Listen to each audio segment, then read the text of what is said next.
ध्यान से सुनिएगा।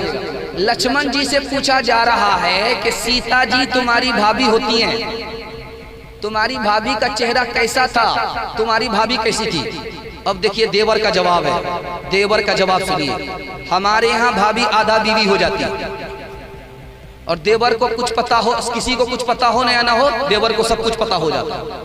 लेकिन देखिए कितना प्यारा समाज था, हिंदू समाज कितना प्यारा समाज था। लक्ष्मण जी से पूछा जा रहा है कि सीता जी तुम्हारी भाभी होती हैं, तुम्हारी भाभी कैसी थी, काली थी कि गोरी थी, नाटी थी या लंबी थी, पतली थी या मोटी थी। तो कहते क्या है कि वो तो पर्दे में रहती थी और हमेशा चेहरे पर घूंघट होता था। वो बाहर निकले तब ना मैं देखूं, और चेहरे से घूंघट से चेहरा हटाए, चेहरे से घूंघट हटाए तब तो देखूं। मैंने सिर्फ चलते हुए पैर को देखा, इसके अलावा कुछ नहीं देखा है। दूसरा नमूना दे रहा हूं, ध्यान से सुनिएगा। आग जल रही है, जैसे आप देख रहे हैं वहां सामने आग जल रही है, लोग किराने खड़े हैं। अगर रात में ठंडी के जमाने में कोई आग का ख्वाब देखे उसका मतलब अलग होता है, गर्मी के जमाने में कोई आग देखे तो उसका अलग मतलब होता है। मैं आपको बताने के लिए जा रहा हूं। ठंडी का जमाना है, आपने ख्वाब में देखा आग को, इसका मतलब है कि आपको सोना मिलेगा या जमीन मिलेगी। अल्लाह कबूल करे। चूंकि ठंडी की आग रहमत है, आपको दौलत मिलने वाली है। ये जो आग की शक्ल है सोने की शक्ल है, आपको या तो जमीन मिलेगी या तो सोना मिलेगा, दुनिया की दौलत मिलेगी। ये मतलब होता है ठंडी में किसी ने ख्वाब में आग को देखा। लेकिन जब गर्मी में कोई आग को देखे, इसका मतलब आपका गुनाह है, आपने तौबा नहीं किया है, वरना जहन्नम में जलना पड़ेगा। मिर्जा मजहर जाने जाना रहमतुल्लाह अलैह की मजलिस में किसी ने ख्वाब सुनाया कि मैंने ख्वाब देखा है कि आग जल रही है, कृष्ण जी आग के अंदर हैं, राम जी आग के किनारे। एक मुसलमान ने झट से कहा कि ये दोज़ख की आग है, कृष्ण भी काफिर हैं और राम जी भी काफिर हैं, इसलिए जहन्नम की आग में कोई दाखिल है और कोई दाखिल होने वाले। तो मिर्जा मजहर जाने जाना रहमतुल्लाह अलैह ने कहा कि देखो तुम गलत बोल रहे हो, कृष्ण काफिर हैं ये हमारी किताब से साबित नहीं है, राम जी काफिर हैं हमारी किताब से साबित नहीं है, उनकी किताब से भी साबित नहीं है, हमारी किताब से भी साबित नहीं है। हम कृष्ण को काफिर नहीं कह सकते, राम जी को काफिर नहीं कह सकते। तो फिर ये आग क्या है? क्या ये इश्क और मोहब्बत की आग है? कोई अंदर है कोई बाहर है। जुल्म रावण मिट गया, ये राम का शेवान था, कत्ल माबद हो कभी ये राम का तुर्रान था। मुख्तलिफ कौमें भी तो आबाद हैं इस मुल्क में, जुल्म आखिर जुल्म हो ये हो किसी भी भेस में, है राम के वजूद पे हिंदुस्तान को नाज, हिंदुस्तान को नाज, है राम के वजूद पे हिंदुस्तान को नाज, हिंदुस्तान को नाज, है राम के वजूद पे हिंदुस्तान को नाज, हिंदुस्तान को नाज। अहले नजर समझते हैं उनको इमाम हिंद, उनको इमाम हिंद। तलवार का धनी था, तलवार का धनी था, शुजाअत में फर्द था, पाकीज़गी में जोश मोहब्बत में फर्द था, मोहब्बत में फर्द था। मजहब नहीं सिखाता आपस में बैर रखना, मजहब नहीं सिखाता आपस में बैर रखना, मजहब नहीं सिखाता आपस में बैर रखना, आपस में बैर रखना। हिंदी है हम वतन है, वतन है हिंदी है हम वतन है, हिंदुस्तान हमारा सारे जहां से अच्छा, हिंदुस्तान हमारा हम बुलबुले हैं इसकी, ये गुलसिता हमारा। कहाँ गई वो सीता मैया और कहाँ है अब मरियम, कहाँ गई वो सीता मैया और कहाँ है अब मरियम।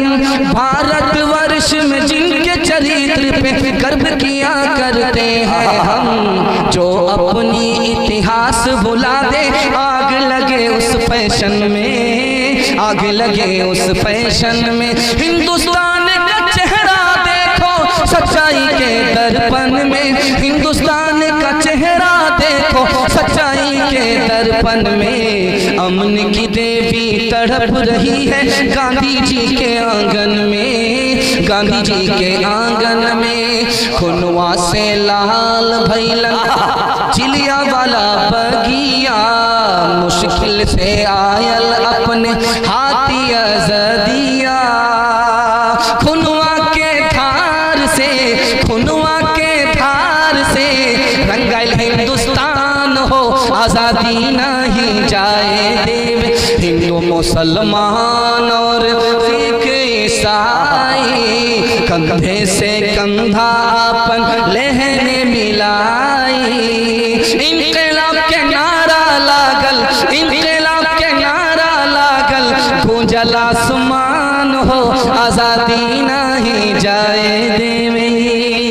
अल्लाह अल्लाह। मुसलमान एक साथ रहिए, एक और नेक होकर के रहिए। खोया हुआ हिंदुस्तान हमारा वापस हो जाएगा इंशाअल्लाह, उसको वापस करेंगे। हाथ उठा दिए इंशाअल्लाह। बस नया साल के हवाले से सुना रहा हूँ, एक ही फूल को बार बार चढ़ा रहे हैं, हमको देवी बना देंगे।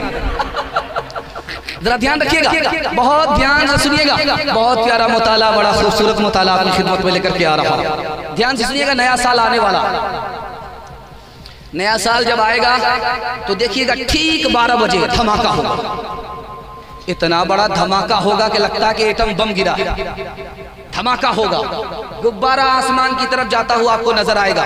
रोड पर लिखा हुआ रहेगा नया साल मुबारक, नया साल मुबारक, नया साल मुबारक। लुंगी से बाहर हो जाते, फुल पेट से निकल जाते, मुर्गी लेकर के सीधे बस बट्टी नहीं पहुंच जाते, चखना लेकर के जाम चढ़ाते, बिस्मिल्लाह खराब करके बैठे। और क्या नारा है, नया साल अच्छा होगा, कभी अच्छा नहीं होगा। इसको जरा ध्यान रखिएगा, मैं आपको सुनाने के लिए जा रहा हूँ। नया साल कैसे अच्छा होगा, आपके अमाल अच्छे होंगे, साल अच्छा होगा। अमाल अच्छे नहीं होंगे, जैसे 2021 गया वैसे ही 2022 जाएगा। हाथ जोड़ करके आपसे एक बात कहता हूँ, ये जो नया साल में आप गुब्बारा उड़ा रहे हैं, धमाका कर रहे हैं, दारू पी रहे हैं, आपको क्या नुकसान होगा, लाइन बलाइन सुनाने के लिए जा रहा हूँ।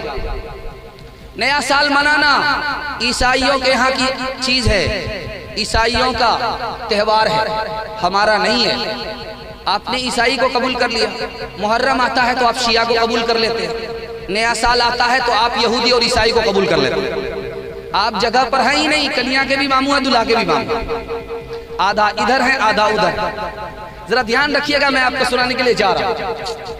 बहुत प्यारा मुताला आपकी खिदमत में लेकर के आ रहा हूँ। 12 बज गए, ठीक 12 बजे आपने दारू पिया, ठीक 12 बजे आपने जश्न मनाया, जायजा नहीं लिया, गुनाह से तौबा करने का फैसला नहीं किया, हराम कमाने के लिए तौबा करने का फैसला नहीं लिया, गलत माहौल से निकलने का आपने फैसला नहीं लिया। आपको क्या नुकसान होगा नोट कीजिए, मैं आपको बताने के लिए जा रहा हूँ। तजर्बा करके देखिएगा, अगला दिसंबर में पूछूंगा। आप लोग हिसाब देने के लिए तैयार हैं? हाथ उठाइए इंशाल्लाह। मरने के बाद भी हिसाब देंगे, हाथ उठाइए इंशाल्लाह। मरने के बाद जो है आप कब्र के नीचे रहेंगे। देखिए नाजी में जलसा फैल हो रहा है, 2 गलती माफ है, तीसरी गलती हुई, इनको मुड़बल्ला जाने मत दीजिएगा। इन्होंने मुड़बल्ला का नाम कितना रोशन किया। इन्होंने क्या कहा, मेरा घर है मुड़बल्ला, लहक के बोलिए सुभान अल्लाह। देखिए कितना चालू नाजिम है, अपने घर का तारुफ करा रहा है कि मैं कहाँ का रहने वाला हूँ। कितना चालू है, ये चालू इसलिए हुआ है कि ससुराल में रहता है, इसलिए चालू हुआ है। जरा ध्यान रखिएगा, मैं आपको सुनाने के लिए जा रहा हूँ। ईसाइयों की रस्म है, आप निभा रहे हैं, कितने अफसोस की बात है। अल्लाह के रसूल ने कहा ईसाई के तरीके को छोड़ो, मेरे तरीके को पकड़ो। अगर तुमने ईसाई के तरीके को कबूल किया, मेरे तरीके को छोड़ा, मैं तुम्हारा नबी नहीं, तुम मेरे उम्मती नहीं। पहला नुकसान। दूसरा नुकसान, ईसाई के तरीके को मत अपनाओ। ये नया साल ईसाइयों का तरीका है, छोड़ दो। ईसाइयों के तरीके को अपनाओगे तो तुम अपनी माँ से जिना करोगे जैसे वो अपनी माँ से जिना करते हैं। दूसरा नमूना आपकी खिदमत में आ रहा। तीसरा नमूना सुनाने के लिए जा रहा हूँ। जब आदमी फर्ज छोड़ता है तो वाजिब छूट जाता है, जब आदमी वाजिब छोड़ता है तो सुन्नत छूट जाती है। अल्लाह के रसूल ने कहा तुम मेरी सुन्नत को छोड़ोगे, अल्लाह अपनी पहचान से तुमको महरूम कर देगा। तीसरा नुकसान। चौथा नुकसान आपको बताने के लिए जा रहा हूँ। हाथ जोड़ करके आपसे कहता हूँ, आप छोड़ दीजिए, आपकी औलाद भी छोड़ देगी। अगर आप नहीं छोड़ेंगे, आपकी औलाद इस मीरास को ढोती रहेगी और कब्र में पहुंचने के बाद भी बेटे के गुनाह आपके नामे आमाल में लिखा जाए। आप छोड़ दीजिए, बच्चा भी आपका गुनाह से बाज आ जाएगा। आपको सुनाने के लिए जा रहा हूं, ध्यान दीजिएगा। नया साल आया, आपने जोश में घर से बाहर निकल करके पिकनिक के लिए आपने मुर्गी लिया, पार्टी किया, आप निकल गए बरसी मनाने के लिए, नया साल की रस्म मनाने के लिए। आपको क्या नुकसान होगा? जब लोग आपको मरने के बाद कब्र में दफन करेंगे तो आपका चेहरा किबले की तरफ नहीं होगा, अल्लाह किबले से आपके चेहरे को मोड़ देगा, क्योंकि जीते जी आपने नबी की सुन्नत को छोड़ दिया था। हाथ जोड़ करके कहता हूँ, इंशाअल्लाह नया साल मनाएंगे, दारू नहीं पिएंगे, हाथ उठाइए इंशाअल्लाह। जो लोग दारू पीते वो लोग हाथ उठाइए, इंशाअल्लाह नहीं पिएंगे। ये देखिए, बहुत लोग मच्छर उड़ा रहे थे, जबकि वो सोच रहे थे आधा हाथ ला करके कि आप करें तो क्या क्या, किधर ले जाए। खैर, अल्लाह का शुक्र है, आपको सुनाने के लिए जा रहा हूं दारू का नुकसान क्या होता है। पहला नुकसान, 80% जवान खुदकुशी करता है दारू पीने की वजह से। दूसरा नुकसान, 79% जवान जेल जाता है दारू पीने की वजह से। तीसरा नुकसान सुनाने के लिए जा रहा हूं, 74% जवान गरीब हो जाता है, लाखपति था खाकपति बन जाता है दारू पीने की वजह से। दारू का कितना बड़ा नुकसान है मैं आपको बताने के लिए जा रहा हूं। आप तने तनहा घर में दारू पीते हैं, आपकी बीवी को 3 मुसीबत उठानी पड़ती है, आपके मुंह से बदबू आती है, वो बेचारी मुसीबत उठा रही है, कसूर आपका है, सजा उसको मिल रही है। कमरा खुलने में देर होती है, आपने उसको लाठी चार्ज कर दिया, उसको दूसरा नुकसान उठाना पड़ा, कसूर आपका है, सजा उसको मिल रही है। और खाने में नमक तेज हो गया, आपने रिवाल्वर की 3 गोली ठोक दी, 3 तलाक ठोक दिया। बच्चे को माँ से जुदा कर दिया, माँ को जुदा से बाप से, माँ से बच्चे को जुदा कर दिया, तो अल्लाह अपनी जन्नत से आपको जुदा करेगा कि नहीं करेगा? इसलिए खुदा के वास्ते पूरी मजलिस में तौबा कर लीजिए। अगर दारू को आप नहीं छोड़ेंगे, आप बीवी से भी हाथ धो लेंगे, बच्चे से भी हाथ धो लेंगे, घर से भी हाथ धो लेंगे। अगर आप जबरदस्ती में बीवी को रख भी लेंगे तो आपको दुनिया तो मिलेगी, जन्नत से अल्लाह महरूम कर देगा। मैं आपको सुनाने के लिए जा रहा हूं, तजर्बा करके देखिएगा। आप किसान आदमी है, मकई की खेती लगने वाली है, लग गई है, अब स्प्रे शुरू होगा, स्प्रे शुरू होगा। ये कीड़ा, वो कीड़ा, ये कीड़ा, बाप का साला, दादा का साला, ये साला, वो साला आता ही रहेगा। उस कीड़े का स्प्रे होता है तो उस पर मशीन होती है पीछे और उस पर स्प्रे करते हैं। तो आप तजर्बा करके देखिएगा, आपके पास मशीन है, 99 बूंद पानी की डाली है उसमें और 1 बूंद शराब की डाली है, और फूल पर स्प्रे करके 10 दिन दिखाइए, फूल मुरझा जाता है। जब गिलास की गिलास शराब अंदर जाएगी तो अंदर के दिल का हाल क्या होगा? वो वक्त से पहले बूढ़ा हो जाता है, बीमार पड़ जाता है, मैदान हार जाता है, जवानी में मौत आ जाती है। अब दारू की वजह से आप मर गए, दारू पी रहे थे, थोड़ा थोड़ा किसी ने पिलाया, अब आदत हो गई, खुद भी पी रहे हैं, दूसरे को भी पिला रहे हैं। आपको क्या नुकसान होगा? बीमार पड़े और उसके बाद मौत आई, ये खुदकुशी की मौत होगी। हाथ जोड़ लीजिए, तजर्बा करके दिखा रहा हूं। आप दारू छोड़िए, आप कोयला को भी हाथ लगाएंगे वो सोना हो जाएगा। आप दारू छोड़िए, आपकी उम्र बढ़ जाएगी। आप दारू छोड़िए, आपका हर काम पक्का होगा, आपको घाटा नहीं होगा, नफा। मिर्जा गालिब फसाद के जमाने में दारू की बोतल लेकर के सड़क पर आ गया, फसाद चल रहा था, इस तरफ का आदमी उसको मार रहा था, उस तरफ का आदमी इसको मार रहा था। ये पूछता था तुम कौन? वो कहता था कि मुसलमान, तो मार दिया जाता था। ये पूछता था कि तुम कौन? तो कहा हिंदू, मार दिया जाता था। वो शराब की बोतल लेकर के बीच सड़क पर आ गया, कह रहे तुम कौन हो? तो कहा मैं तुम्हारे बाप का भी साला हूं, तुम्हारे बाप का भी साला। कहा कि समझा नहीं। कहा मैं 50-50 हूँ। कहा कि समझा नहीं। कहा मैं आधा हिंदू हूँ आधा मुसलमान। कहा तेरा दिमाग खराब हो गया है, ये 50-50 तो ब्रिटानिया बिस्कुट होता है, ये 50-50 आधा हिंदू आधा मुसलमान कौन होता है? कौन होता है? मैं सुअर नहीं खाता हूँ, आधा मुसलमान, दारू पीता हूँ आधा हिंदू। दर्स था यकसां मगर वो तो मसीही ही रहे।